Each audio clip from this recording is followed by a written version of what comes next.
سورہ ال عمران میں آیا کہ کوئی لڑکا بھی اس لڑکی جیسا نہیں ہوگا.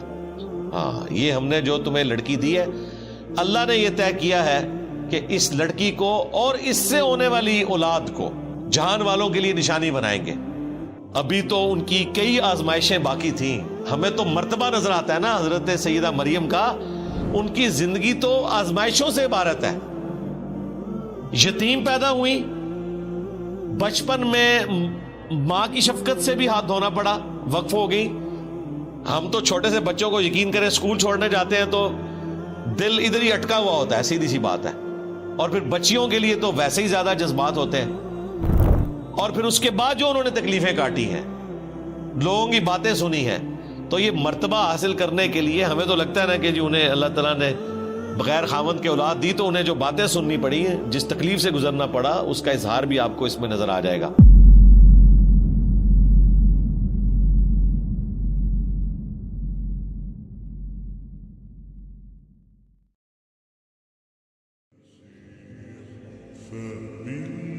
اب سیدہ مریم کا ذکر خیر ہونے جا رہے ہیں اگلی آیات کے اندر.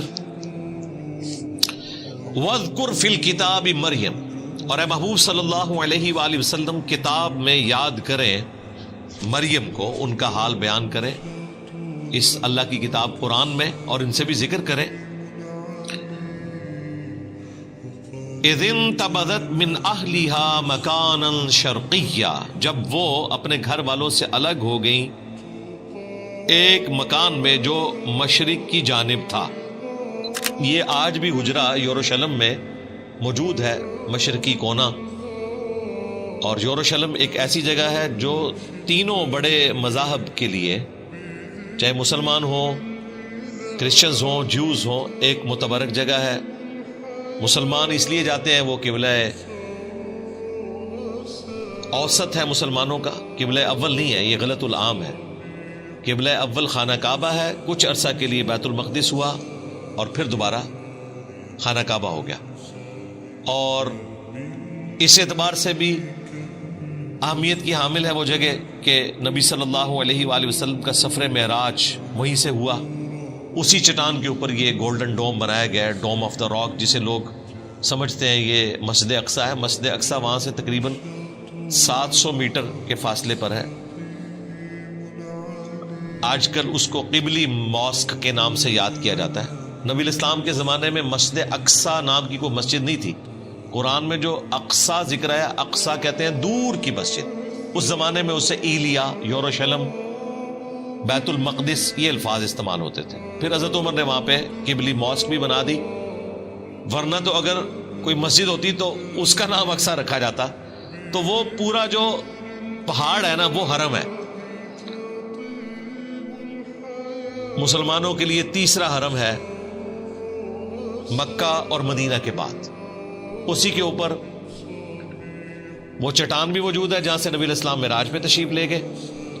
اسی پہ وہ قبلی ماسک بھی موجود ہے, اور اسی کے کارنر کے اوپر وہ ہیگل سلمانی کی ایک دیوار باقی ہے جو ٹائٹس نے 70 عیسوی میں حملہ کر کے یروشلم کو تباہ و برباد کیا تھا, اور جوز کا ڈائسپورا شروع ہوا.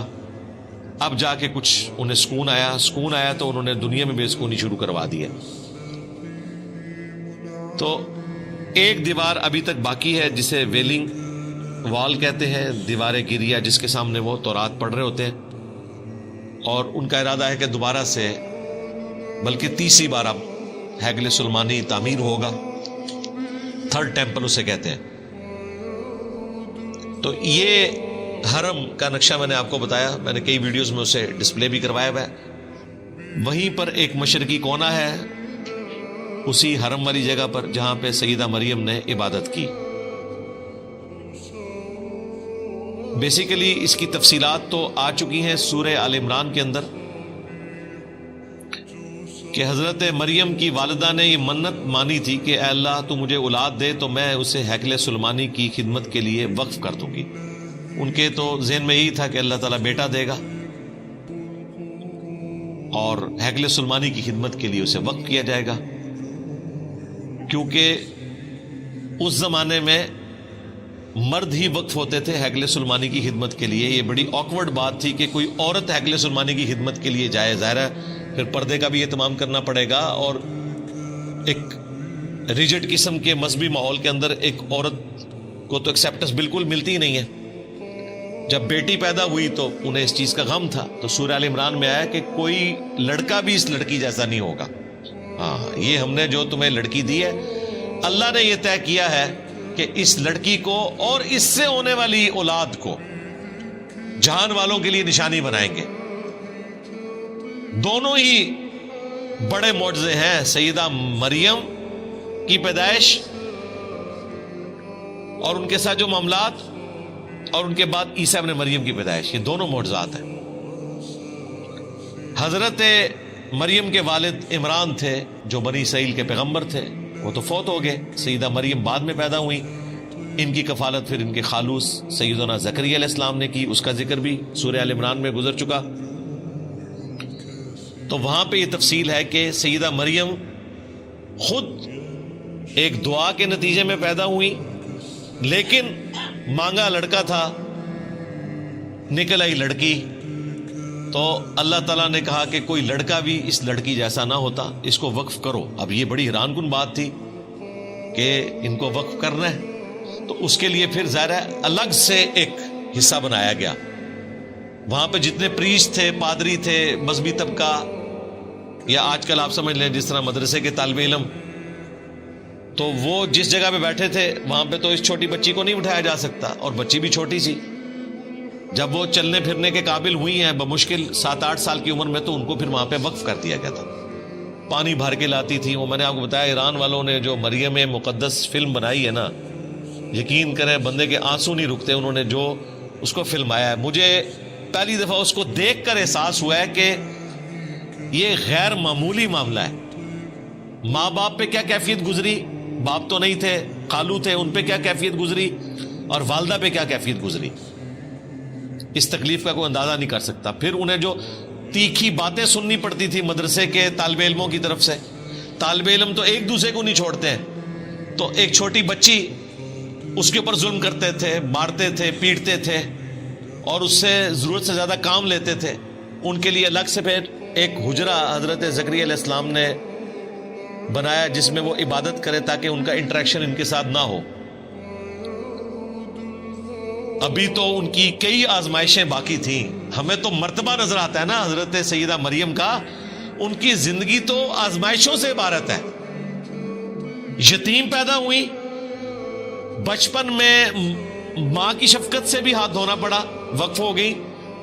ہم تو چھوٹے سے بچوں کو یقین کریں اسکول چھوڑنے جاتے ہیں تو دل ادھر ہی اٹکا ہوا ہوتا ہے، سیدھی سی بات ہے. اور پھر بچیوں کے لیے تو ویسے ہی زیادہ جذبات ہوتے ہیں. اور پھر اس کے بعد جو انہوں نے تکلیفیں کاٹی ہیں، لوگوں کی باتیں سنی ہیں، تو یہ مرتبہ حاصل کرنے کے لیے ہمیں تو لگتا ہے نا کہ جی انہیں اللہ تعالیٰ نے بغیر خاوند کے اولاد دی، تو انہیں جو باتیں سننی پڑی ہیں، جس تکلیف سے گزرنا پڑا، اس کا اظہار بھی آپ کو اس میں نظر آ جائے گا. اللہ تعالیٰ فرماتا ہے کہ وہ الگ ہو گئی ایک مکان میں جو مشرق کی جانب تھا، ایک حجرہ بنایا گیا. فَاتَّخَذَتْ مِن دُونِهِمْ حِجَابًا، پس بنا لیا انہوں نے لوگوں سے ہٹ کر ایک الگ پردے میں جگہ. اب اگلی آزمائش شروع ہو گئی ہے.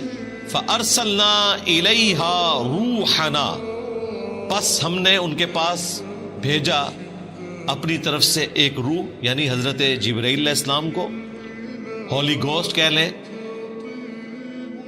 روح مقدس کہہ لیں، جبرائیل علیہ السلام. فتمثل لها بشرا سویا، تو وہ ان کے سامنے ایک انسان کی شکل میں ظاہر ہوئے ان کے حجرے کے اندر. ان کے حجرے میں کوئی مرد نہیں جاتا تھا. وہ جب حجرے میں عبادت کر رہی تھی تو انہوں نے دیکھا کہ ایک نوجوان سامنے آ کے کھڑا ہو گیا. اب دیکھیں کتنی پرہیزگار عورت تھی. قالت، انہوں نے کہا، انی اعوذ بالرحمن منک ان کنت تقیا، میں رحمان کی پناہ میں آتی ہوں اگر تو واقعی پرہیزگار ہے، تو میں اپنے آپ کو رحمان کی پناہ میں دیتی ہوں. اس کو بھی تنبیہ کی اور اس سے پناہ نہیں مانگی، اللہ سے پناہ مانگی. قال انما انا رسول ربک، تو حضرت جبرائیل نے پھر بتایا میں تو تیرے رب کا رسول ہوں، انسانی شکل میں ہوں. ان کے لیے تو کوئی اٹریکشن نہیں کسی عورت میں، فرشتوں کا تو کوئی جینڈر ہی نہیں ہے، نہ مرد نہ عورت، ان کا تو جینڈر ہی کوئی نہیں ہے، انہیں تو کوئی لینا دینا نہیں اس چیز سے. تو انہوں نے کہا میں تیرے رب کا رسول ہوں. لِأَهَبَ لَكِ غُلَامًا زَكِيًّا، اور میں آیا ہوں تاکہ میں تمہیں عطا کروں ایک پاکیزہ فرزند. اب یہ واقعہ ہمیں انجیل میں بھی ملتا ہے، لیکن وہ جس انداز میں بیان ہوا ہے اور یہ جس انداز میں بیان ہوا ہے زمین و آسمان کا فرق ہے. اسی لیے جیمی سوگارڈ کے ساتھ جب مناظرہ ہوا تھا احمد دیدار صاحب کا، تو انہوں نے کہا کہ آپ اسے پڑھو اور پھر بتاؤ آپ اپنے بچوں کو اس واقعے کا وہ ورژن دو گے جو قرآن میں موجود ہے، یا وہ جو تمہاری انجیل میں موجود ہے کہ وہ جو لڑکا ہے وہ ڈھانپ لیتا ہے سیدہ مریم کو، اور یعنی وہ اس طریقے سے اسے پریزنٹ کیا ہے جو ایک مرد و عورت کا ایک تعلق والا معاملہ ہے، اس طریقے سے اسے پریزنٹ کیا. حالانکہ ایسا نہیں تھا، بس سامنے آئے تھے، بشارت دی، خوشخبری لے کر آئے تھے. یہاں پر وہ چیز بھی کلیئر ہوگی کہ نبی الاسلام سے پہلے غیر انبیاء کی طرف بھی فرشتے آ جایا کرتے تھے، انہیں بھی کشف ہو جاتا تھا، الہام ہو جاتا تھا. اگرچہ یہ ایک بہت ایکسٹراڈنری کیس ہے حضرت موسیٰ علیہ السلام کی والدہ اور عیسیٰ علیہ السلام کی والدہ کا، چونکہ وہ پیغمبروں کی مائیں تھیں، ان کے ساتھ تو ایک کیس ہوا. ان کے سوا بھی کیس ہو جایا کرتا تھا کہ غیر نبی سے بھی فرشتہ کلام کر لیتا تھا، لیکن ختم نبوت کی برکت سے اب یہ معاملہ اس امت میں بین ہو چکا ہے.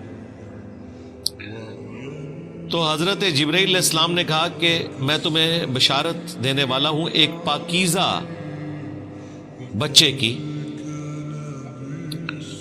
اس میں الفاظ ہیں تاکہ میں تمہیں عطا کروں ایک پاکیزہ فرزند. اب دیکھیں دین تصوف کے ماننے والوں نے اس میں سے نکالا کہ اگر حضرت جبرائیل بیٹا دے سکتے ہیں تو پیر بھی بیٹا دے سکتے،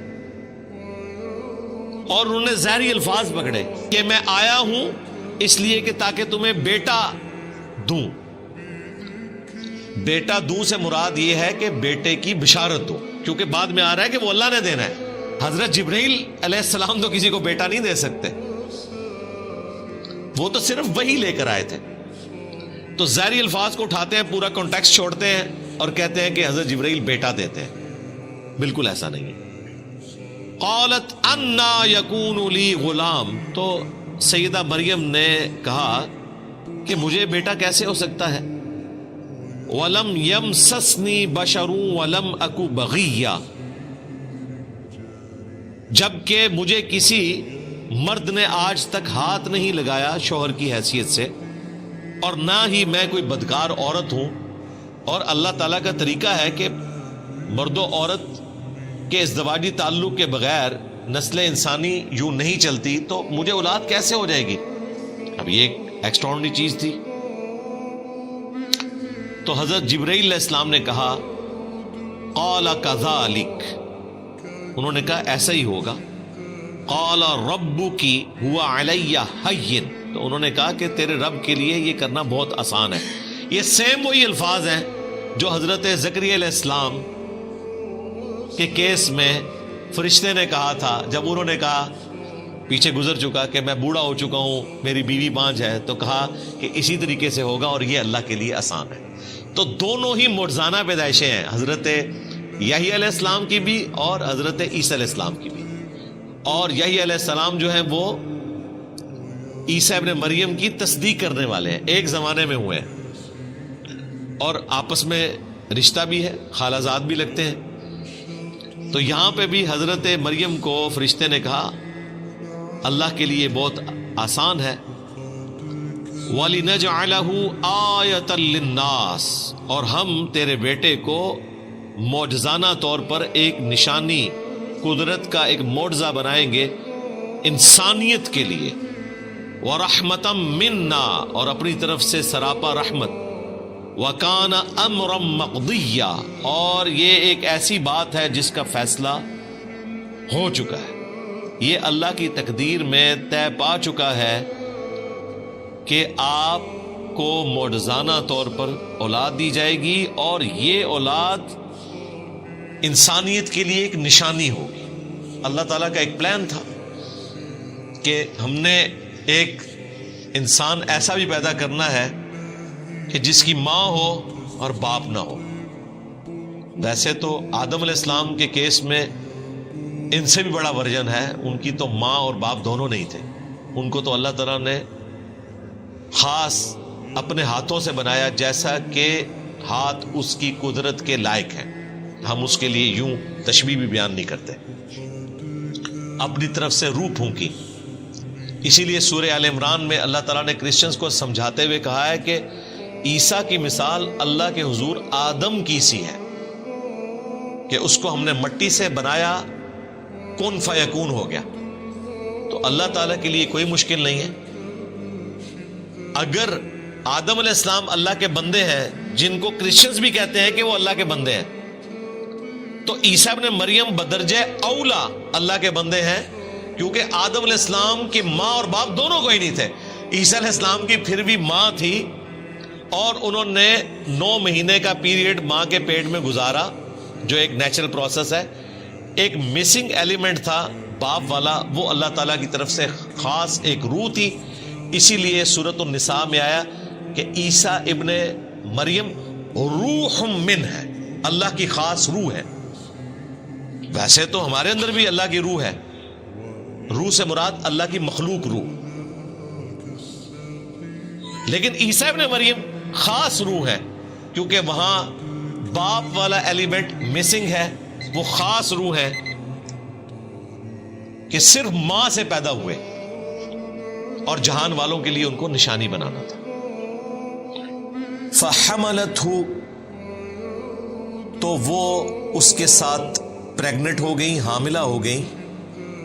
یعنی کہ حضرت عیسیٰ ابن مریم کو معجزانہ طور پر اللہ تعالیٰ نے روح پھونک کر، جیسا کہ اس کی شان کے لائق ہے، رحم مادر میں ایک جنین کی شکل میں رکھ دیا.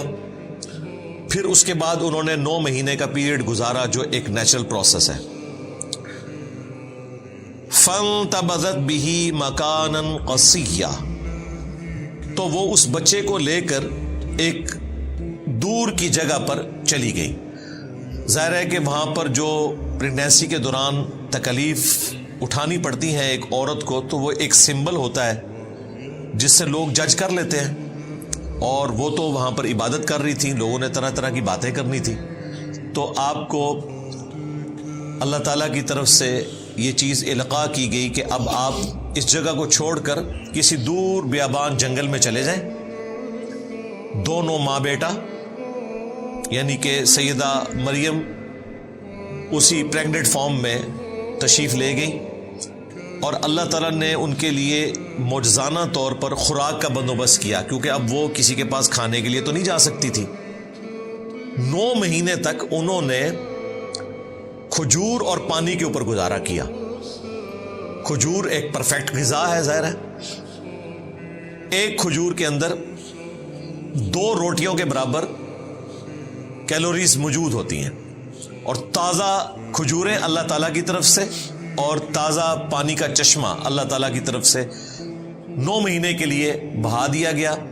جس بھی وہ جنگل کے پورشن میں تھی اس کا ذکر ہے.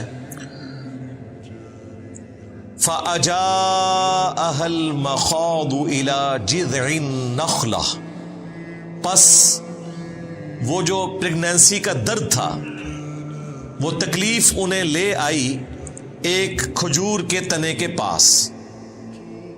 این ممکن ہے کہ وہ سادہ تنا تھا، اللہ تعالیٰ نے معجزانہ طور پر اس کے اوپر کھجوریں ان کے لیے اگا دیں، یا وہ پہلے سے درخت موجود تھا. بہرحال ایک غیر معمولی چیز ہے. تو وہ اس درخت کے ساتھ ٹیک لگا کے بیٹھ گئی. اب انہوں نے اپنی تکلیف کا اظہار کیسے کیا؟ قالت، انہوں نے عرض کیا اللہ کے حضور، یا لیتنی مت قبل ھذا، اے کاش میں یہ دن دیکھنے سے پہلے مر گئی ہوتی. وَكُنْتُ نَسْيًا مَنْسِيًّا، اور میں بالکل ایسی ہو جاتی کہ لوگ جسے فراموش کر دیں. لوگ مجھے جانتے بھی نہ کہ مریم نام کی کوئی عورت بھی دنیا میں موجود تھی، مجھے یہ دن نہ دیکھنے پڑتے۔ اب یہ بڑی حیران کن بات ہے کہ آپ کو حضرت جبرائیل علیہ السلام بشارت دے رہے ہیں، تو آپ کی تو خوشی کی انتہا نہیں ہونی چاہیے تھی، لیکن بہرحال انسان ہے، انسان کے ساتھ وہ سارے کے سارے لوازمات لگے ہوئے ہیں، انسان لوگوں کی باتوں سے تکلیف کا شکار بھی ہوتا ہے۔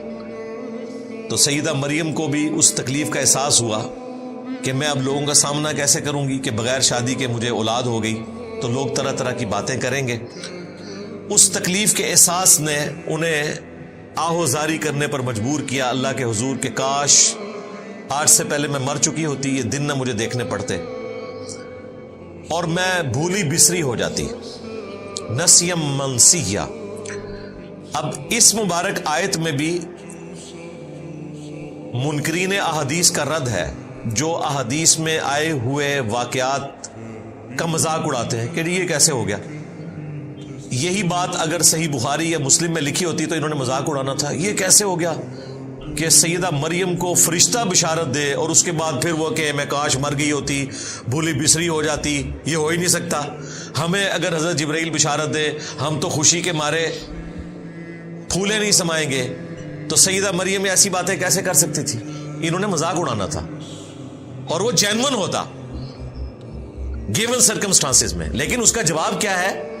یہ بھی حقیقت ہے کہ انسان بہرحال انسان ہے، اس نے لوگوں کو فیس کرنا ہوتا ہے، تکلیف کا شکار انسان ہو جاتا ہے۔ اب دیکھیں وہ صحابہ کرام جو جنگ سے پہلے اپنی جان نچھاور کرنے کے لیے تیار تھے، ان میں سے کئی اصحاب غزوہ احد میں چھوڑ کر چلے گئے، اور قرآن میں اس واقعے کا ذکر بھی ہوا، اور 2 دفعہ اللہ تعالیٰ نے سورہ آل عمران میں ان کی معافی کی اناؤنسمنٹ بھی کر دی۔ لیکن واقعہ تو بہت بڑا ہے۔ آج اگر دقت نظر سے دیکھا جائے کہ یہ کیسے ہو سکتا ہے کہ جانثار لوگ نبی الاسلام کو چھوڑ جائیں، کچھ آخری وقت تک ساتھ رہے، کچھ چھوڑ کر بھی چلے گئے، لیکن آج کی ڈیٹ میں معاف ہو چکا۔ یہ بھی بشری تقاضا تھا، یہ ہو سکتا ہے۔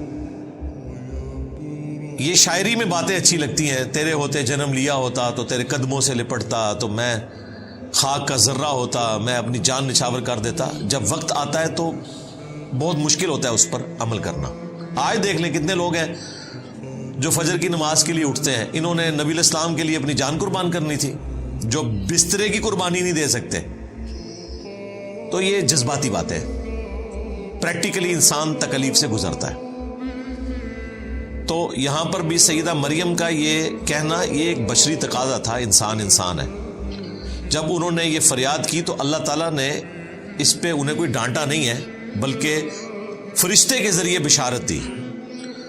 فَنَادَاهَا مِن تَحْتِهَا، تو ایک فرشتے نے نیچے سے پکارا، کسی اونچی جگہ پر ہوں گی، نیچے فرشتہ سامنے ظاہر ہوا، اس نے ان کو پکار کر بشارت دی، اللہ تحزنی، کہ مت غم کھاؤ، قد جعل ربکی تحتکی سریہ، بے شک تیرے رب نے تیرے لیے نیچے ندی رواں کر دی ہے۔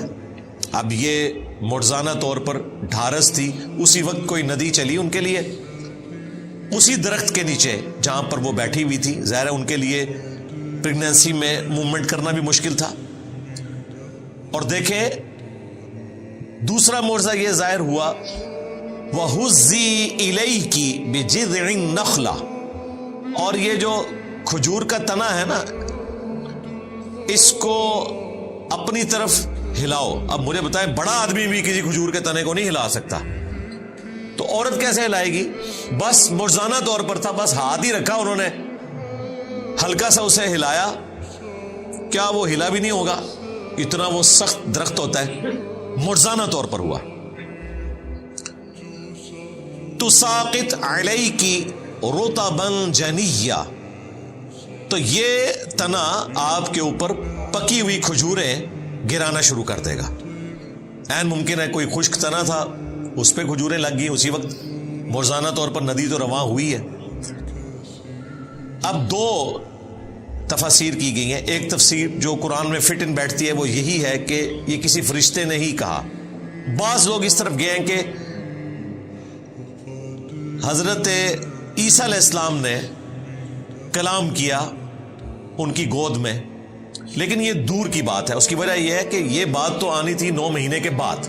وہ 9 مہینے میں انہوں نے کس طرح اپنا وقت پاس کیا، تو یہ بات زیادہ مضبوط ہے کہ فرشتے نے ندا کی جب وہ پریگننٹ حالت میں جا کے تنے کے ساتھ ٹیک لگا کے بیٹھ گئی اور انہوں نے اللہ کے حضور فریاد کی، تو اللہ تعالیٰ نے فرشتے کے ذریعے بشارت دی کہ آپ کے لیے میٹھے پانی کی ندی ہے، اور یہ درخت کا تنا آپ بس اسے تھوڑا سا ہلائیں، ہاتھ لگانے کی دیر ہے، آپ کے اوپر پکی ہوئی کھجوریں گریں گی جو ایک پرفیکٹ غذا ہے، پانی بھی اور کھجوریں بھی۔ فَكُلِي وَاشْرَبِي، تو کھاؤ اور پیو، اس میں سے پرفیکٹ غذا ہے۔ وَقَرِّي عَيْنًا، اور اپنی آنکھوں کو ٹھنڈا کرو۔ کس کے ذریعے؟ جو بچہ پیدا ہونے والا ہے اس کے تصور سے کہ یہ معجزانہ پیدائش ہے، وجیہن فی الدنیا والآخرہ ومن المقربین، اور جب پیدا ہو گیا تو ماں کے اندر ایک اٹریکشن ہے نیو بورن بیبی کے لیے۔ ماں کو چھوڑ دیں، آپ چھوٹے بچے ذرا موٹر بائکس پہ بیٹھے ہوئے دیکھیں، آپ کے اپنے بچے بھی نہیں ہوتے پھر بھی اتنی اٹریکشن ہوتی ہے۔ چھوٹے بچوں میں اللہ تعالیٰ نے اٹریکشن رکھی ہے۔ انسان نہیں، بلی کا بچہ دیکھ لیں، مرغی کا چوزا دیکھ لیں، ایک نیچرل اللہ تعالیٰ نے اٹریکشن کا معاملہ رکھتی ہے۔ تو اپنی آنکھوں کو ٹھنڈا کرو اپنے بچے کو دیکھ کر۔ فَإِمَّا تَرَيِنَّ مِنَ الْبَشَرِ أَحَدًا، اور تم اگر کسی آدمی کو دیکھو، کوئی آدمی نظر آئے جو تمہارا جاننے والا ہو، اور ظاہر ہے وہ پوچھے گا مریم کب شادی ہوئی اور یہ بچہ کہاں سے آ گیا، کیا چکر ہے، تو تم نے اس کے جواب میں کیا کرنا ہے؟ فَقُولِي إِنِّي نَذَرْتُ لِلرَّحْمَنِ صَوْمًا، تو پھر تم نے اس بندے سے کہنا ہے کہ میں نے رحمان کے لیے روزے کی منت مان رکھی ہے۔ فَلَنْ أُكَلِّمَ الْيَوْمَ إِنسِيًّا، تو میں آج کسی انسان سے گفتگو نہیں کروں گی۔ اب یہ حیران کن بات ہے، یہ بات کس طرح کی جائے گی؟ اگر وہ گفتگو کرتی ہیں تو چپ کا روزہ ٹوٹ گیا۔ اب اگر یہ جملہ بخاری شریف میں موجود ہوتا یا میں اپنی ویڈیو میں کہتا تو انہوں نے کہنا تھا دیکھیں اس میں لٹریچر کی غلطی ہے، یہاں ہونا چاہیے تھا کہ تم نے اشارے سے کہنا ہے۔ یہ الفاظ کیوں آئے؟ فقولی، تو تم نے کہنا ہے، یہ تو الفاظ ہی نہیں ہونے چاہیے تھے۔ اس طرح لوگ نا بال کی کھال اتارتے ہیں، تو قرآن میں بھی اتاری جا سکتی ہے، لیکن ہم پورے کانٹیکسٹ میں اس کو دیکھتے ہیں کہ پیچھے ایک پریسیڈنٹ سیٹ ہے۔ سیدنا زکریا علیہ السلام کو بھی اللہ تعالیٰ نے فرشتے کے ذریعے کہا تھا کہ آپ بھی 3 راتوں تک کلام نہیں کر سکیں گے مگر اشارے کے ساتھ، ان کی تو زبان بند ہو گئی تھی۔ یہاں پر اللہ تعالیٰ نے کہا کہ تم نے ان سے کہنا، یعنی اشارے سے کہنا ہے۔ اس زمانے میں چپ کا روزہ رکھنا جائز تھا، اس شریعت میں حرام ہے۔ میں نے اپنے رب کے لیے منت کا روزہ رکھا ہے تو میں آج کسی انسان سے کلام نہیں کروں گی۔ اب ظاہر ہے اس کے بعد اگلا حکم جو اس میں لکھا نہیں ہوا لیکن انڈرسٹوڈ ہے کہ اگلا اشارہ بھی ملا کہ اب اس بچے کو لے کر ان پادریوں کے پاس، یعنی کہ یہودیوں کے مولویوں کے پاس جاؤ۔ یہ اس سے بڑا امتحان تھا، جو اکیلے بیٹھی ہوئی رو رہی تھی، اللہ سے فریاد کر رہی تھی کہ میں لوگوں کو کیا منہ دکھاؤں گی، اب پریکٹیکلی وہ لمحہ آ گیا۔ تو وہ ایک مشکل صورتحال تھی ان کے لیے۔ فَأَتَتْ بِهِ قَوْمَهَا تَحْمِلُهُ، تو وہ بچہ اٹھا کر اپنی قوم کے پاس آئیں، گود میں بچہ اٹھایا ہوا ہے۔ اب قوم نے تو مریم کو ایک آئیڈیل پرسنالٹی کے طور پر دیکھا ہے کہ چھوٹی سی بچی ہیکل سلمانی کے لیے وقف ہے، ہر وقت عبادت کرتی رہتی ہے، اور اینڈ رزلٹ یہ نکلا ہے کہ 16 سال کی بچی ایک چھوٹا سا بچہ اٹھا کر آ گئی ہے، تو لوگوں نے ظاہر اس کے کریکٹر کے بارے میں بات ہی کرنی تھی، یہ نیچرل تھا، اور وہی ہوا۔ قالو، تو وہ علماء کرام بولے، یہودی پریسٹ، یا مریم، اے مریم، لقد جئت شیئا فریا، بے شک تو نے تو بہت ہی برا کام کیا۔ بجائے اس کے کہ کوئی پوچھتے ڈائریکٹ انہوں نے فتوا لگانا شروع کر دیا. حالانکہ ان کے پاس پروفیسیز موجود تھی کہ پیغمبر آنے والے ہیں. سیدہ مریم کا ایک کریکٹر تھا, انہوں نے ڈائریکٹ 0 سے ملٹیپلائی کر دیا, الزامات لگا کر پھر پوچھا. اس کی بجائے یہ بھی پوچھا جا سکتا تھا ڈائریکٹلی کہ یہ بچہ کس کا ہو سکتا ہے, کسی کا بچہ اٹھایا ہو, لیکن انہوں نے خود ہی ازیوم کر لیا, اگرچہ وہ ازمپشن ان کی درست تھی. لیکن میں ایٹیچیوڈ کی بات کر رہا ہوں. یا اخت ہارون, اے ہارون کی بہن, ما کان ابوک امرأ سوء, نہ تو تیرا باپ کوئی برا آدمی تھا, وما کانت امک بغیہ, اور نہ تیری ماں کوئی بدچلن عورت تھی. یعنی تو نیک ماں باپ کی اولاد ہے, تیرا باپ پیغمبر تھا عمران, اور تیری ماں بھی نیک عورت, اور تیرا بھائی ہارون وہ بھی کوئی شریف النفس انسان ہوگا, اس کی طرف منسوب کیا. اس کریکٹر میں تیرا کریکٹر نہیں بیٹھتا. اب یہاں پر جو آیا یا اخت ہارون, تو بعض لوگوں نے اس پر اعتراض کیا, رسول اللہ کے زمانے میں بھی, آج تک کرسچنز کرتے ہیں.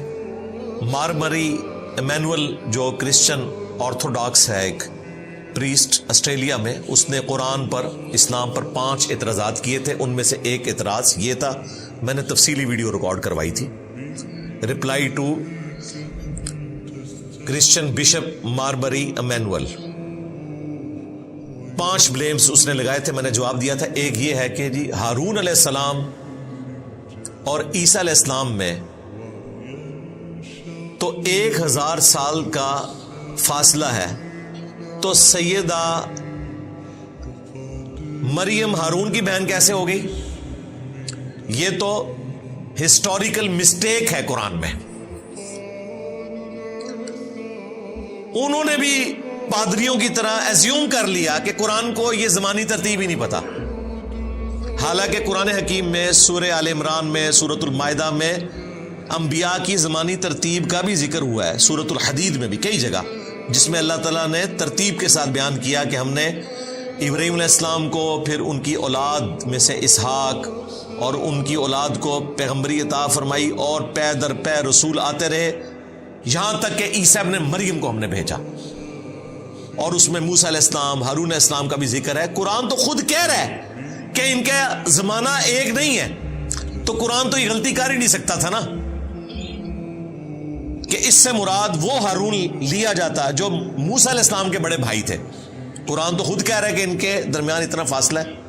2 نمبری کرتے ہیں, یہ آیت اٹھاتے ہیں اور کہتے ہیں قرآن کو تو ہسٹری کا نہیں پتا, دوسری جگہ سے آیات اٹھائیں, قرآن تو خود بتا رہا ہے. تو اس کا جواب یہ ہے, صحیح مسلم میں حدیث ہے, مغیرہ ابن شعبہ کہتے ہیں میں نجران گیا تھا, وہاں کرسچنز تھے, اور وہی تھے جو بعد میں آئے بھی تھے مباہلے کے لیے. تو انہوں نے مجھ سے سوال کیا کہ ہارون کی بہن مریم کیسے ہو گئی, ان کے درمیان تو 1000 سال سے زیادہ کا فاصلہ ہے. تو میں ان کو جواب نہیں دے سکا. تو نبی علیہ السلام نے کہا کہ تم نے ان کو کہہ دینا تھا کہ بنی اسرائیل کے لوگ اس چیز کو اچھا سمجھتے تھے کہ پیغمبروں کے نام کے اوپر نام رکھیں. تو اتنا تو تم کامن سینس یوز کر سکتے تھے کہ یہاں ہارون علیہ السلام سے مراد موسیٰ علیہ السلام کے بھائی نہیں ہے.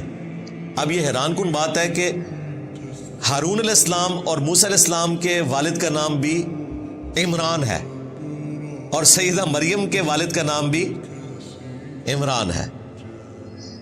تو اس چیز کی وہ پلی لیتے ہیں, بھئی یہ پلی لی جائے تو تم بھی مانتے ہو کہ دونوں کے والد عمران ہیں, تو کیا تم بھی ایک زمانہ مان رہے ہو ان کا؟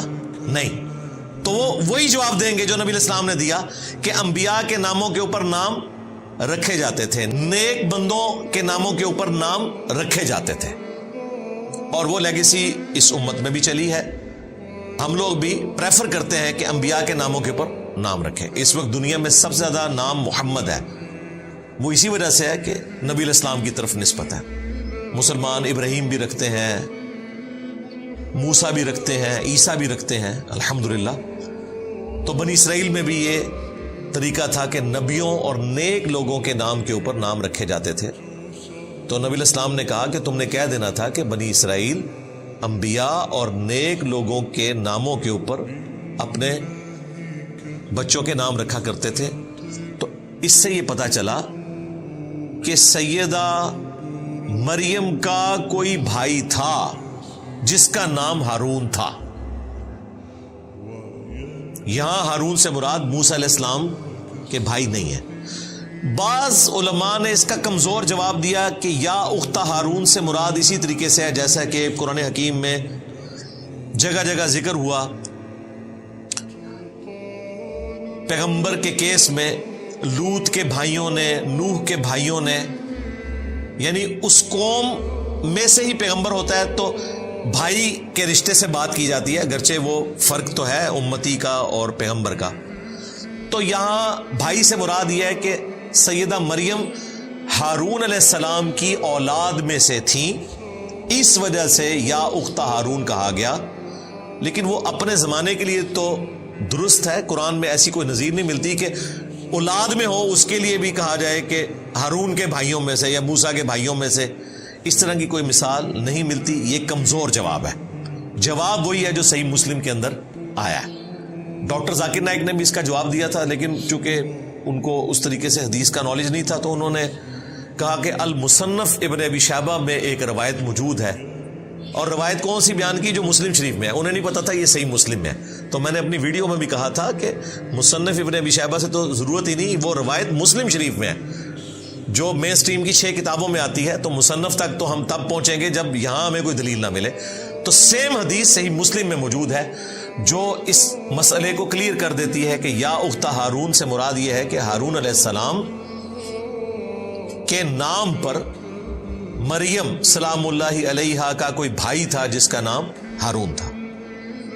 البتہ ہماری ایک ماں ہے سیدہ صفیہ، ان کے بارے میں بخاری مسلم میں آتا ہے غزوہ خیبر کے موقع پر وہ لونڈی بنا کر لائی گئیں. یہودی سردار کی بیٹی تھیں اور وہ ہارون علیہ السلام کی نسل میں سے تھی، پیغمبروں کی اولاد میں سے. تو صحابہ کرام نے پھر مشورہ دیا کہ ان کو آپ اپنے پاس رکھیں کیونکہ یہ پیغمبر کی اولاد میں سے ہے تو ان کی دلجوئی بھی ہوگی، کوئی عام عورت نہیں ہے.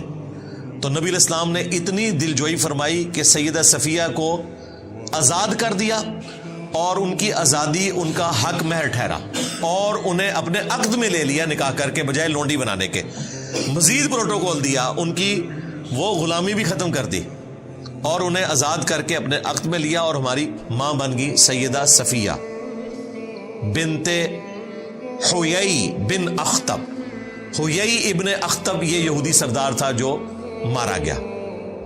پھر اللہ تعالیٰ نے معجزانہ طور پر سیدہ صفیہ کی ڈھارس بندھائی. یہ نان مسلم بھی اعتراض کرتے ہیں کہ وہ عورت جس کا باپ، بھائی، رشتہ دار ایک دن میں قتل ہوئے ہوں، وہ عورت اسی دن کس طریقے سے کسی ایسے شخص کے عقد میں جا سکتی ہے کہ جس کی وجہ سے سارے قتل ہوئے، یعنی خود رسول اللہ صلی اللہ علیہ وآلہ وسلم. تو ایسا نہیں ہے، وہ احادیث موجود ہیں. ان کو اللہ تعالیٰ نے بشارت دے دی تھی کہ آپ آخری پیغمبر کی بیوی بننے والی ہیں. تو پہلے دن ہی اللہ تعالیٰ نے ان کے دل کو رسول اللہ کی طرف کر دیا تھا، اگرچہ اس دن ان کا باپ قتل ہوا تھا، باقی رشتہ دار قتل ہوئے تھے. پھر بھی نبی علیہ السلام کی طرف مائل ہوئیں اور انہوں نے فوراً اسلام قبول کر لیا اور نبی علیہ السلام کی وہ زوجہ بن گئی. اور ان کا قد چھوٹا تھا، اونٹ پہ بیٹھ نہیں سکتی تھی، تو نبی علیہ السلام نے اپنے مبارک گھٹنے کو رکھا اور اس پہ پاؤں رکھ کے وہ اونٹ پر سوار ہوئی. اس سے یہ پتا چلا کہ نبی علیہ السلام اپنی بیویوں کو کتنا پروٹوکول دیتے تھے اور اپنے پیچھے سوار کیا. یہاں کراچی کے ایک مفتی نے بات کی تھی کہ جی وہ موٹر بائک کے پیچھے ایک ٹانگ ادھر کر کے اور ایک ٹانگ ادھر کر کے بیٹھنا یہ عجیب سی، پھر بڑے اس نے عجیب و غریب غلیظ قسم کے الفاظ استعمال کیے تھے. تو میں نے کہا تھا کہ اللہ کے بندے یہ تو سنت ہے. اونٹ کے اوپر سیدہ صفیہ رسول اللہ کے پیچھے اسی حالت میں بیٹھی تھی کہ ایک ٹانگ ادھر کر کے ایک ٹانگ ادھر کر کے، اور نبی علیہ السلام کو پکڑ کر وہ بیٹھی تھی. تو یہ تو سنت ہے اور یہ زیادہ سیف طریقہ ہے. گاؤں کے لوگ آپ نے دیکھا ہے بوڑھی عورتوں کو جب لے کر چلتے ہیں تو وہ دونوں ٹانگیں ایک طرف نہیں کرتے, گرنے کے چانسز ہوتے ہیں. ایک ٹانگ اس طرف اور ایک ٹانگ اس طرف, اس میں چانسز نہیں ہوتے. اس طریقے سے سواری پر بیٹھنا ہماری ماں کی سنت ہے, سیدہ صفیہ کی. پھر ایتھیسٹ کی طرف سے یہ بھی اعتراض ہوا تھا کہ ان کی تو عدت پوری نہیں ہوئی تھی, تو وہ بھی میں نے بخاری مسلم سے بتایا تھا کہ جو لونڈی بن کر آتی ہے تو اس کی عدت ایک دفعہ حیض کا آنا ہے اور پاک ہو جانا ہے, اور وہ بخاری مسلم میں موجود ہے کہ اس کے بعد ہی وہ نبی علیہ السلام کے عقد میں آئی تھی. تو یہ ساری چیزیں لوگ اعتراض کرتے رہتے, میں نے ساتھ ساتھ اس کا جواب دے دیا, کیونکہ یا اخت ہارون سے سیدہ صفیہ کا ذکر خیر بھی آ گیا الحمدللہ سلام اللہ علیہا. اب جب ان پادریوں نے یہ بات کی نا کہ نہ تو تیرا باپ کوئی بدکار تھا نہ ماں بدکار تھی اور ہارون کی تو بہن ہے اور کام تیرے یہ ہیں, تو سیدہ مریم کو تو پہلے ہی بشارت تھی کہ آپ نے نہیں بولنا اور کہنا میں نے رحمان کے لیے روزہ رکھا ہے, اور مزید جو گائیڈ لائنز تھی وہ یہ تھی فاشارت الیہ, تو انہوں نے اشارہ کیا اس بچے کی طرف, کیونکہ بول تو نہیں سکتی تھی. اب یہ تو ان مولویوں کا مزید مذاق اڑانا تھا کہ دیکھو ایک سیریس بات پوچھ رہے ہیں, اس نے روزہ بھی آج کے دن رکھا ہوا ہے اور اوپر سے ہمارا مذاق اڑا رہی ہے. قالوا کیف نکلم من کان فی المہد صبیا, انہوں نے کہا کہ ہم کیسے بات کریں اس سے جو کہ اس وقت گود میں ہے, چھوٹا کم سن بچہ ہے, شیرخوار نیو بورن بیبی ہے, اتنا چھوٹا بیبی تو بول ہی نہیں سکتا. تو اگر تم یہ کہنا چاہ رہی ہو کہ اس سے پوچھیں تو یہ کیسے بولے گا. بس اس کے بعد سیدہ مریم کو کچھ کرنے کی ضرورت نہیں پڑی, اب بول پڑے ہیں عیسیٰ ابن مریم. اور یہ سیدنا عیسیٰ علیہ السلام کا معجزہ ہے. عیسیٰ علیہ السلام جیسی کوئی پرسنالٹی نہیں ہے. یقین کریں ان کی پیدائش معجزہ, ان کا بچپن میں بولنا معجزہ, ان کا وہ معجزات دکھانا جو خدائی کام ہے, مردوں کو زندہ کرنا, مٹی کی مورت میں پھونک مارنا اور وہ پرندہ بن جانا, جو اندھے ہیں انہیں شفا دینا اللہ کے عزت سے, کوڑی کے مریضوں کو شفا دینا, پھر ان کا دنیا سے اٹھایا جانا معجزہ, اور سب سے بڑھ کر کئی سو سال سے 2000 سال ہو چکے ہیں ابھی تک, اب پتہ نہیں کتنے اور گزرنے ہیں, آسمانوں پر زندہ رہنا معجزہ اور دوبارہ اترنا معجزہ. تو معجزہ ہی معجزہ ہے. عیسیٰ ابن مریم ڈیزرو کرتے تھے کہ اگر انسانیت میں کسی کو خدا کا بیٹا کہا جائے تو وہ عیسیٰ ابن مریم ہو. یہ اللہ نے آزمائش بنا دیا, لیکن وہ اللہ کے پیغمبر تھے, اللہ کے بندے تھے. اور دیکھیں یہاں پر بھی وہی بات ہے, قال انی عبد اللہ, تو بچہ بول پڑا بے شک میں اللہ کا بندہ ہوں. پہلی بات اللہ کا بندہ. آتانی الکتاب, اس نے مجھے کتاب دی ہے انجیل. وجعلنی نبیا, اور مجھے نبی بھی بنا دیا ہے, یعنی مبعوث بھی ہو گئے چھوٹی عمر میں. ویسے تو عموماً 40 سال کی عمر میں انبیاء کو مبعوث کیا جاتا ہے, میچورٹی کی ایج میں. موسیٰ علیہ السلام ہمارے پیغمبر صلی اللہ علیہ وآلہ وسلم 40 سال کی عمر میں مبعوث ہوئے, اللہ کی حفاظت میں تھے, لیکن مبعوث 40 سال کی عمر میں. اور یہاں پر نیو بورن بیبی مبعوث بھی ہو گیا ہے اور گفتگو کر رہے ہیں. وَجَعَلَنِي مُبَارَكًا أَيْنَمَا كُنْتُ, اور اس نے مجھے بابرکت بنایا ہے میں جہاں بھی چلا جاؤں. تو جناب آپ رومن امپائر جو بت پرست تھے ان کی حکومت میں اگر بادشاہت تھی تو عیسیٰ ابن مریم کی تھی. لا علاج مریضوں کو ٹھیک کر دیتے تھے. جس شہر میں چلے جاتے تھے ہزاروں کا مجمع لگ جاتا تھا, لوگ اپنے مریضوں کو لے کے آتے تھے. تو جس طرف چلا جاؤں مبارک ہوں میں. کوڑ کے مریض ہیں ہاتھ پیرا ٹھیک ہو گئے, نابینا آئے ہیں ہاتھ پیرا ٹھیک ہو گئے. اتنے بڑے بڑے معجزات. اور بیسیکلی یہ اس لیے تھا کہ بنی اسرائیل کے آخری پیغمبر تھے سیدنا عیسیٰ ابن مریم، اور اللہ نے فیصلہ کر لیا تھا کہ بنی اسرائیل نے اپنے پیغمبروں کے ساتھ جو بے وفائیاں کی ہیں، ناحق انہیں قتل کیا، انہیں تکالیف دی، تو اب میں ان کے اوپر عذاب کا کوڑا ایسا مسلط کروں گا کہ وہ قیامت تک چلے گا۔ ضربت علیہم الذلہ والمسکنہ وباؤوا بغضب من اللہ، ان کے اوپر ذلت، مسکنت اور اللہ کا غضب ہے قیامت کے دن تک کے لیے۔ بلکہ یہاں تک آیا قرآن میں کہ تاریخ میں ایسے لوگ آتے رہیں گے جو تم پر اللہ کی طرف سے عذاب مسلط کرتے رہیں گے۔ ہٹلر کی شکل میں عذاب مسلط ہوا کیونکہ انہوں نے اپنی روش نہیں چھوڑی۔ یہ واحد کیس ہے کہ پیغمبر آیا ہے مسلمانوں کی طرف، ورنہ انبیاء کرام رسول آتے تھے کافروں کی طرف۔ وہاں تو عذاب سمجھ آتی ہے کہ نوح علیہ السلام کو ماننے والے مسلمان، نہ ماننے والے کافر۔ عیسیٰ ابن مریم یہودی النسل ہے، بنی اسرائیل ہے، آئے کس کی طرف ہے؟ مسلمانوں کی طرف۔ یہودی تو مسلمان تھے اس وقت تک، لیکن ان مولویوں نے، پادریوں نے، مولوی اس لیے کہ مسلمانوں کے تھے، ان کو ماننے سے انکار کر دیا، کیونکہ وہ ان کی غلطیاں نکالتے تھے کہ حرام خوریاں چھوڑو۔ وہ آپ مریم مقدس فلم دیکھیں، اور ایک اور فلم ہے یسوع مسیح کے اوپر،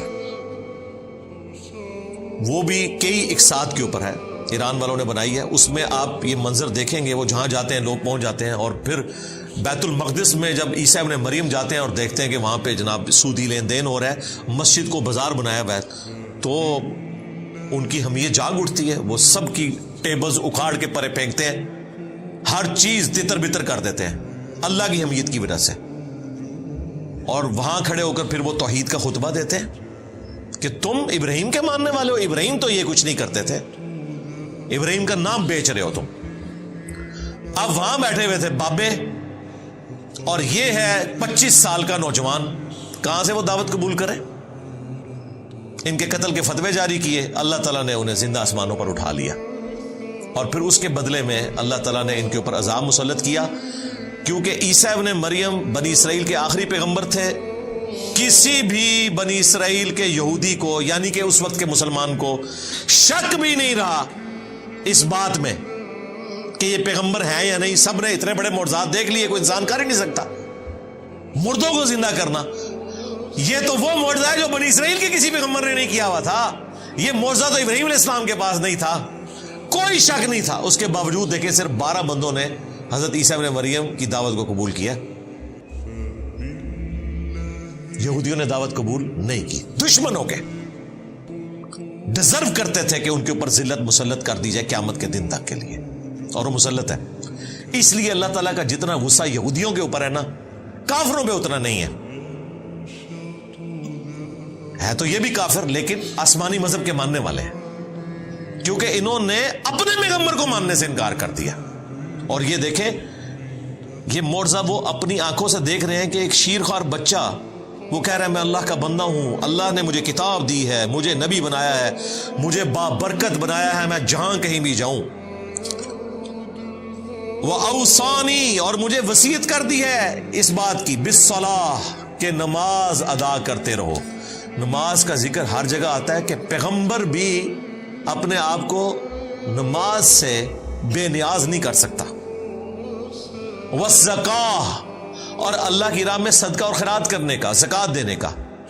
مَا دُمْتُ حَيًّا، جب تک میں زندہ رہوں، میں اپنی ماں کے ساتھ اس نے سلوک کرتا رہوں، میں نماز پڑھتا رہوں، اللہ کی راہ میں خرچ کرتا رہوں۔ ایک دن کی نماز نہیں، ٹوٹل اوبیڈینس اپنے گاڈ کی کروں، یہ مجھے میرے رب نے حکم دیا ہے۔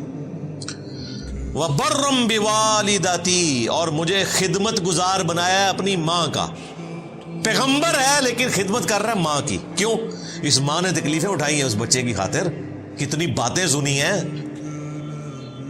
اور پریگنینسی کی تکلیف اپنی عفت اور اس مسٹیک پہ لگا لی، لوگوں نے باتیں کی۔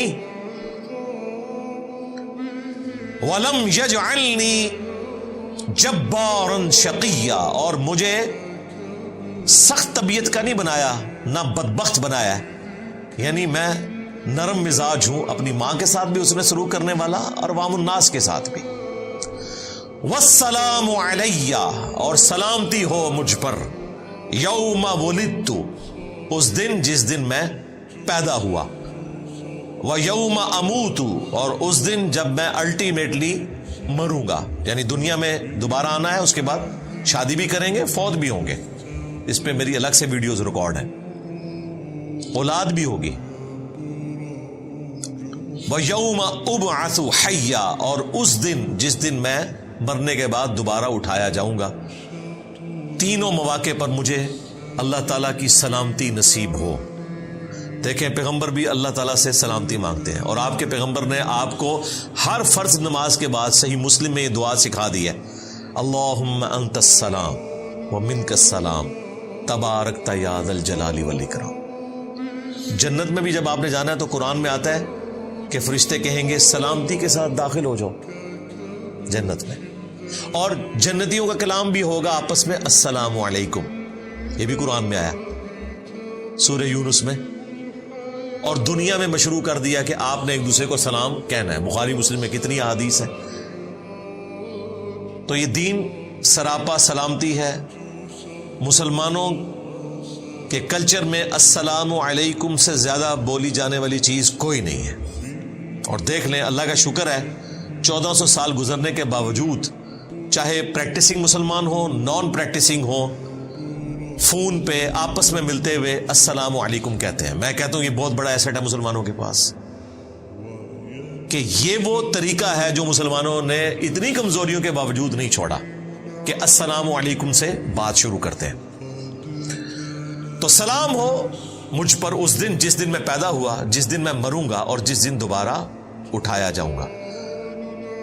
اب ڈاکٹر طاہر القادری صاحب نے اس آیت کو ولادت مصطفیٰ صلی اللہ علیہ وآلہ وسلم منانے کی دلیل بنایا ہے۔ وہ کہتے ہیں دیکھیں نبیوں کی جو ولادت کا دن ہے وہ سلامتی کا دن ہے، اور جو اس سے درس مل رہا تھا واقعے سے وہ لوگوں نے فراموش کر دیا۔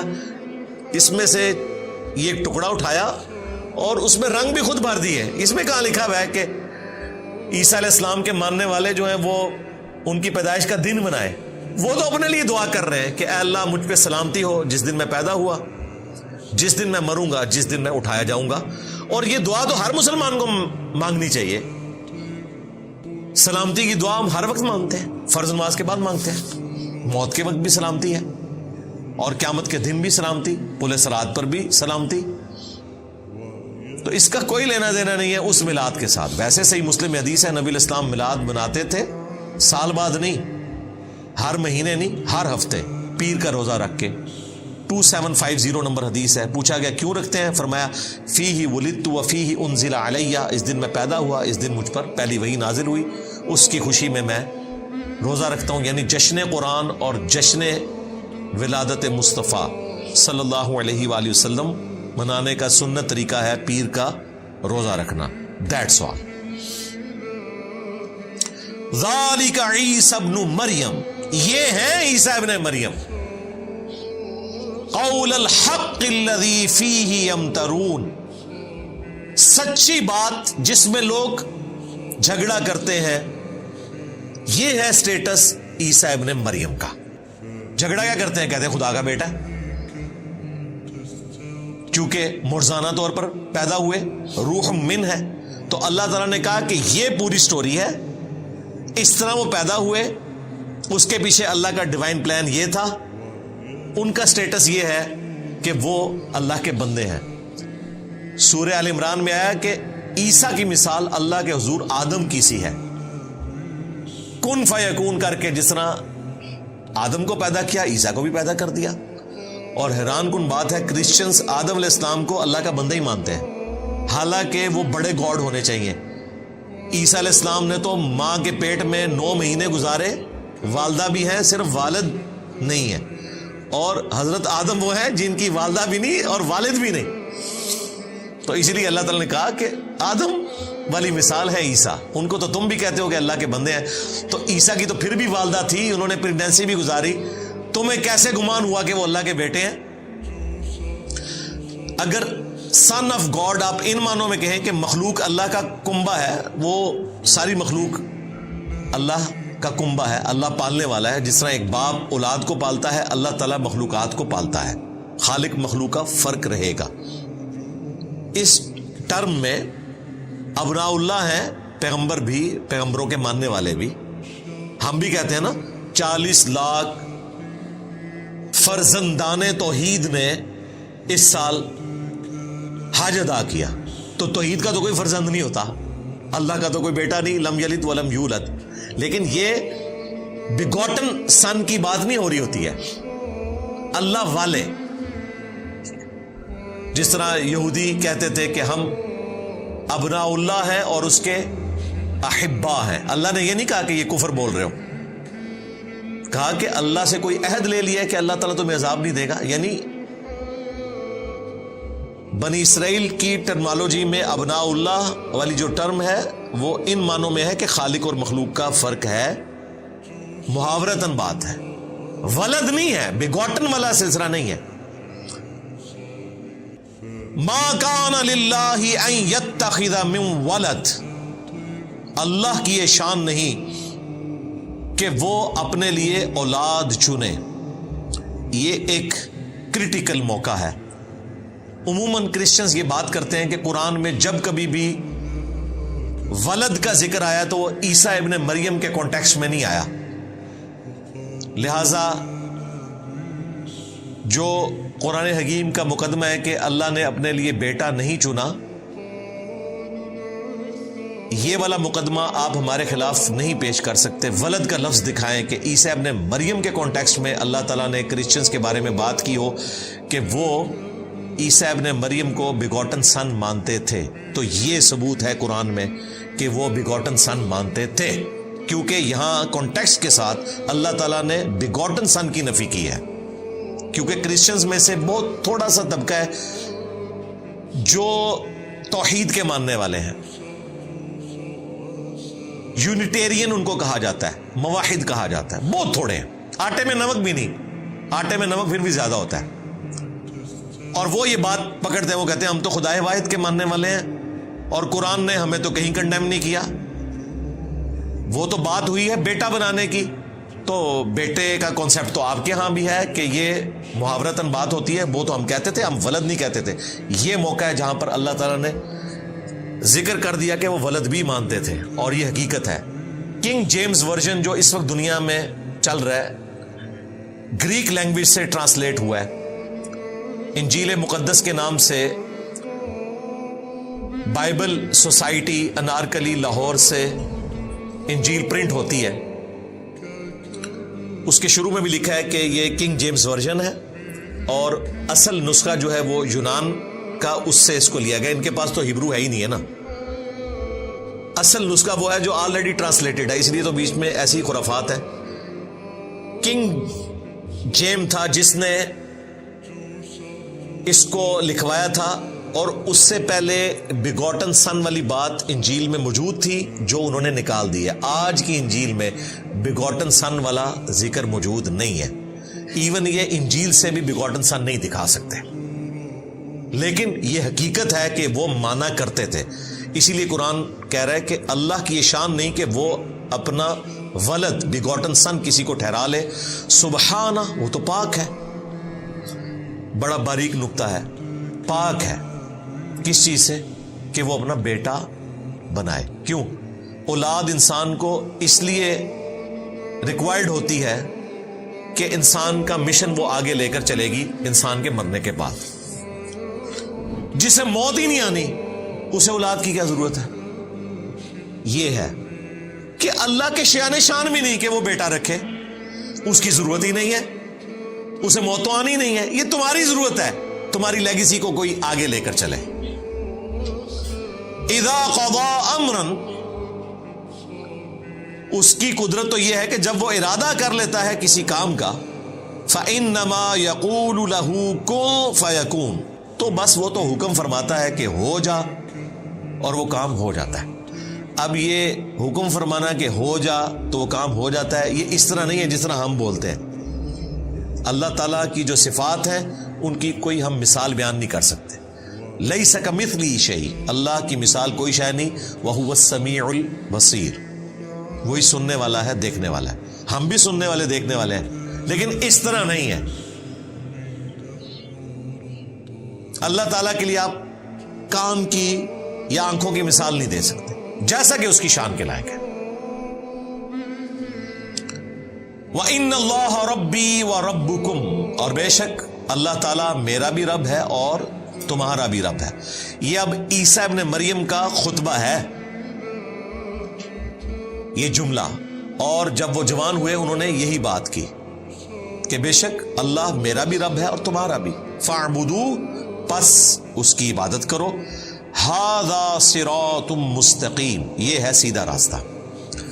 یہ جوانی کا جو پورا خطبہ ہے نا، وہ سورۃ المائدہ میں گزر چکا ہے، اینڈ پہ بھی، جو قیامت کے دن اللہ تعالیٰ کی اور عیسیٰ ابن مریم کی گفتگو ہے، اس میں عیسیٰ ابن مریم نے اپنی دعوت حق کا ذکر کیا ہے کہ میں ان کو یہی بتاتا رہا ہوں کہ عبادت کرو اس رب کی جو تمہارا بھی رب ہے اور میرا بھی رب ہے، اور بالفرض اگر میں نے کوئی ایسی بات کی تھی تو تیرے علم میں ہوگی، جو تیرے جی میں ہے میں وہ نہیں جانتا، جو میرے جی میں ہے وہ تو جانتا ہے، سارے غیب تو ہی جاننے والا ہے۔ اور سورۃ المائدہ ہی میں اللہ تعالیٰ نے جب کرسچنز کی نفی کی تو فرمایا لَقَدْ كَفَرَ الَّذِينَ قَالُوا إِنَّ اللَّهَ هُوَ الْمَسِيحُ ابْنُ مَرْيَم، بے شک وہ لوگ کھلا کفر کر رہے ہیں جو کہہ رہے ہیں کہ اللہ ہی عیسیٰ ابن مریم ہے، یعنی نعوذ باللہ اللہ تعالیٰ عیسیٰ ابن مریم کی شکل میں دنیا میں اتر آیا۔ وقال المسیح، جبکہ مسیح تو خود یہ دعوت دیا کرتے تھے، یا بنی اسرائیل، اے اولاد یعقوب،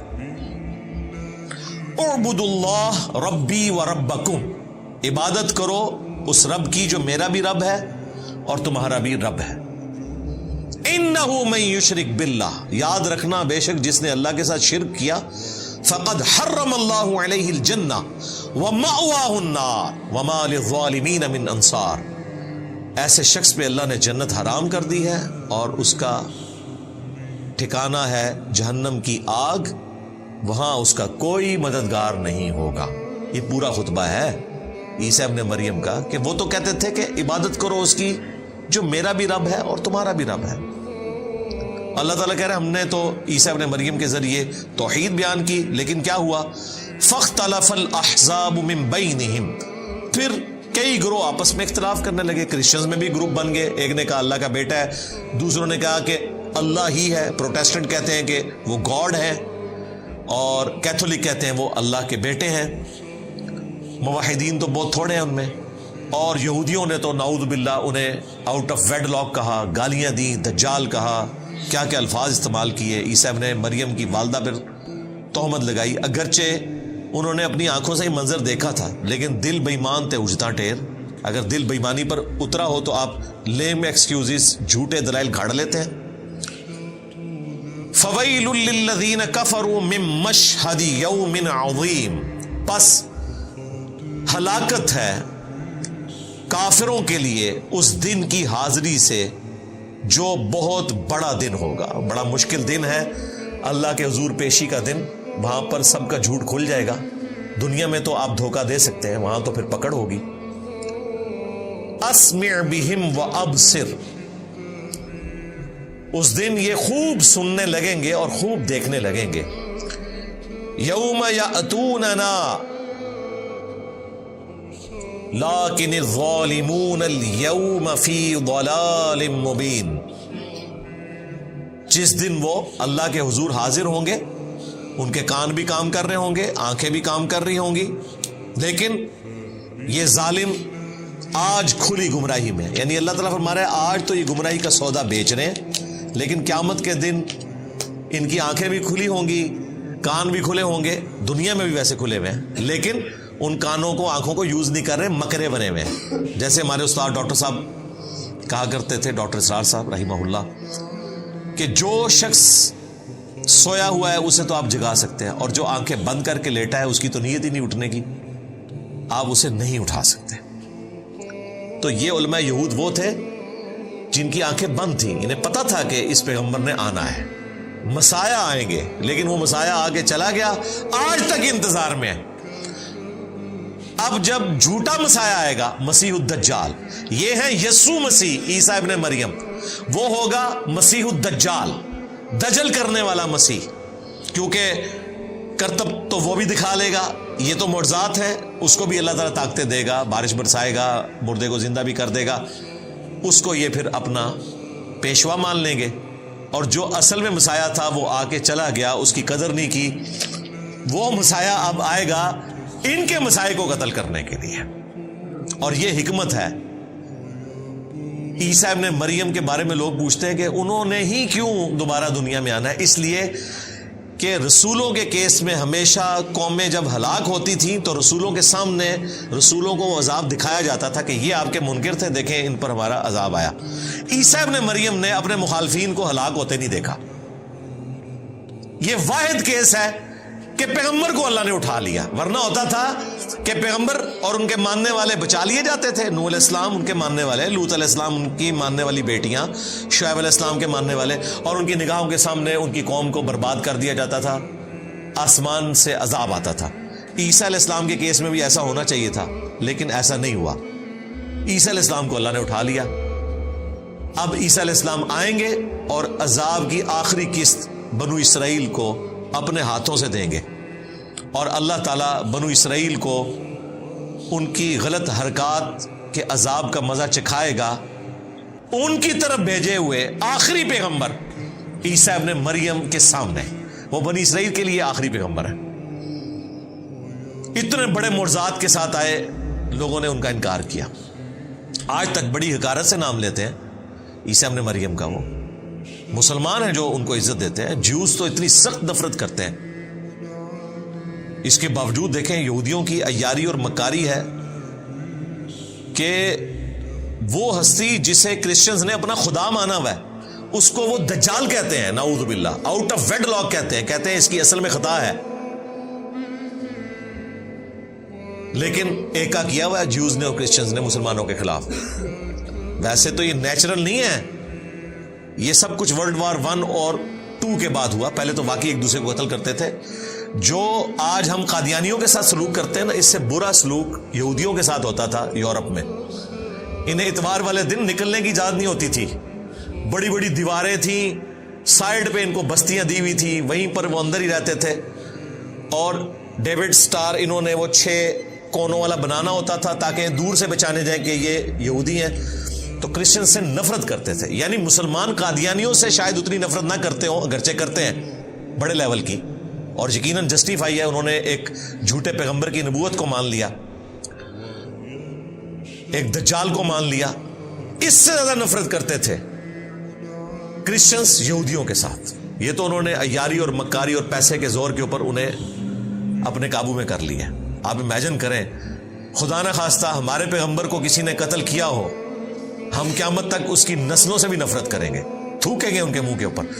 تو ان کا وہ پیغمبر نہیں، ان کا خدا قتل کیا ہوا ہے یہودیوں نے۔ وہ تو یہی کہتے ہیں نا، سولی چڑھ گئے، ہمارے نزدیک زندہ اٹھائے گئے، تو اس لیے ان کا ایکا ہو ہی نہیں سکتا تھا۔ تو عذاب کی آخری قسط آئے گی عیسیٰ ابن مریم کے ذریعے۔ وَأَنذِرْهُمْ يَوْمَ الْحَسْرَةِ إِذْ قُضِيَ الْأَمْرُ، تو آپ اے محبوب صلی اللہ علیہ وآلہ وسلم انہیں ڈر سنائیے اس حسرت اور ندامت کے دن کا جس دن فیصلہ ہو جائے گا ہر ایک کا۔ وَهُمْ فِي غَفْلَةٍ وَهُمْ لَا يُؤْمِنُونَ، اور آج یہ لوگ غفلت میں ہیں اور ایمان نہیں لاتے، حق بات کو قبول نہیں کرتے۔ اِنَّا نَحْنُ نَرِثُ الْأَرْضَ، بے شک ہم ہی وارث ہوں گے اس زمین کے، وَمَنْ عَلَيْهَا، اور جو کچھ اس پر ہے، وَإِلَيْنَا يُرْجَعُونَ، اور تمہیں لوٹ کر ہماری ہی طرف آنا ہے۔ اس زمین کے مالک ہم ہیں۔ ظاہر ہے جن یہودیوں نے عیسیٰ ابن مریم کے قتل کے فتوے جاری کیے، انہیں تکلیفیں دی، چلے گئے دنیا سے۔ اللہ ہی زمین کا وارث ہے۔ اللہ تعالیٰ نے بعد میں مسلمانوں کو یہ زمین عطا فرما دی، اور قرب قیامت میں اللہ تعالیٰ کی طرف سے عذاب کا کوڑا جب یہودیوں پر برسے گا تو عیسیٰ ابن مریم اور ان کے ماننے والوں کو حکومت مل جائے گی۔ اور الٹیمیٹلی قیامت کے دن تو اللہ ہی بادشاہ ہے. لمن الملک اليوم للہ الواحد القہار. قیامت کا دن اللہ فرمائے گا آج کس کی بادشاہت ہے؟ کوئی جواب دینے والا نہیں ہوگا. سب انسان، سب پیغمبر، سب جن، سارے فرشتے مر چکے ہوں گے، ایک اکیلا اللہ ہوگا اور اپنی بات کا جواب وہ خود دے گا. آج اس قہار کی حکومت ہے جو سب پر چھایا ہوا ہے، اکیلا قہار چھایا ہوا. پھر اللہ تعالیٰ دوبارہ سے لوگوں کو زندہ کرے گا. الحمدللہ یہاں پر عیسیٰ ابن مریم کا ذکر خیر مکمل ہوا اور ان کی والدہ سیدہ مریم کا علیہم السلام. سلام علی عیسیٰ سلام علی مریم سبحان ربک رب العزت عما یصفون وسلام علی المرسلین والحمد للہ رب العالمین.